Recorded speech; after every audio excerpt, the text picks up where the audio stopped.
All right, today we are diving into a pretty wild theory.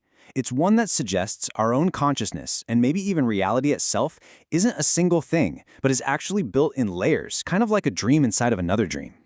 So, that question, are we living in a dream within a dream? It's not just for late-night dorm room chats anymore. It is the absolute central idea of the theory we're digging into today. A theory that says consciousness isn't this one solid thing, but a whole series of nested, recursive layers. The source for our explainer is this really fascinating model called the Enhanced Dedexonite Framework. And what it does is it takes that big philosophical idea and basically treats it like an engineering problem. It builds an entire system around it, a system with rules, with mechanics, and with consequences that we can actually explore. At its heart is this concept of semantic recursion. The easiest way to think about it is like this. You know how a dream happens inside your mind, and your mind exists in the real world? Well, this theory just asks, what if that process keeps going? What if there are layers nested inside of other layers? And the key thing here is that information and meaning, well, they have to travel down through all those layers to get to us. Okay, but that leads to a massive problem, right? If our reality is built on information that's been passed down, like a message through multiple levels, what happens to that message along the way?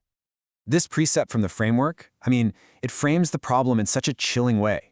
It's suggesting that the further you go down that rabbit hole, the more the original pure meaning starts to get warped and degraded. And this isn't just random static. The theory says it's a systematic kind of distortion. And the theory even gives this idea a name, symbol drift. It's basically a cosmic game of telephone. The original message, the pure, unadulterated meaning, it gets whispered from one layer to the next, and by the time it finally reaches our level of awareness, it could be seriously corrupted. And this is where it gets incredibly specific. Now, the source material is packed with some really complex math. But don't worry, we're not going to do any calculus here. The most important takeaway is that this decay, this symbol drift, isn't random. By proposing a semantic decay law, the framework is treating this like a law of physics, like something you could actually measure and predict at every single level. And this slide, wow, it just illustrates it perfectly. Not all ideas fade at the same rate. According to the theory, really abstract concepts like, say, justice, they degrade incredibly quickly. But those core emotional symbols, like love or fear, they are way more resilient. They manage to hold on to their meaning much, much deeper into the recursion, which, when you think about it, just kind of makes sense, doesn't it? So what we have is a system of nested realities where meaning itself is constantly eroding. Are we just doomed to live in this foggy, distorted world?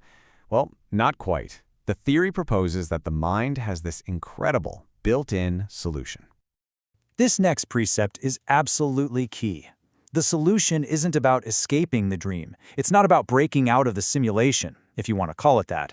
It's about becoming aware of the dream's structure from the inside and then actively working to stabilize it, to literally slow down that decay of meaning. And this state has a name, meta-lucidity. Think of it like a step beyond lucid dreaming. You're not just aware that you're in a dream, you become aware of the nested layers of the dream. You start to see the seams of your own reality. And once you can see them, you can start to reinforce them. This comparison really lays it all out. In our normal, everyday state, we're sort of passive. We're just adrift, while meaning degrades around us. But in a meta-lucid state, our consciousness becomes an active participant. It stops being a victim of symbol drift and starts weaving the threads of reality back together, preserving its own clarity.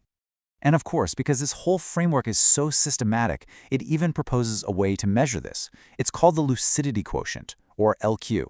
It's a metric that would, in theory, quantify just how aware consciousness is of its own structure, turning this philosophical idea into something you could actually track. So how in the world does the brain actually do all this? What's the engine that's driving this entire process of prediction and decay and stabilization? Well, the theory says it's all powered by a predictive engine.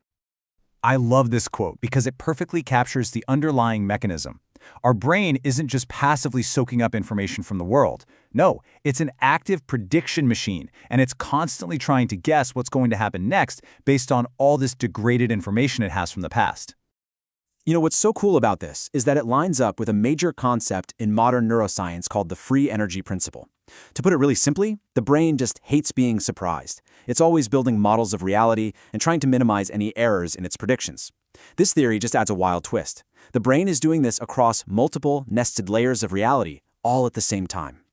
And it all boils down to this really simple, elegant loop. First, your brain predicts what it's about to experience. Second, it compares that prediction to what your senses are actually telling it. And third, it updates its prediction to be a little bit better next time. This exact loop is happening constantly, at every single layer of your consciousness. Okay, so this has been a fascinating, totally mind-bending theory, but what's the point? Why does any of this actually matter?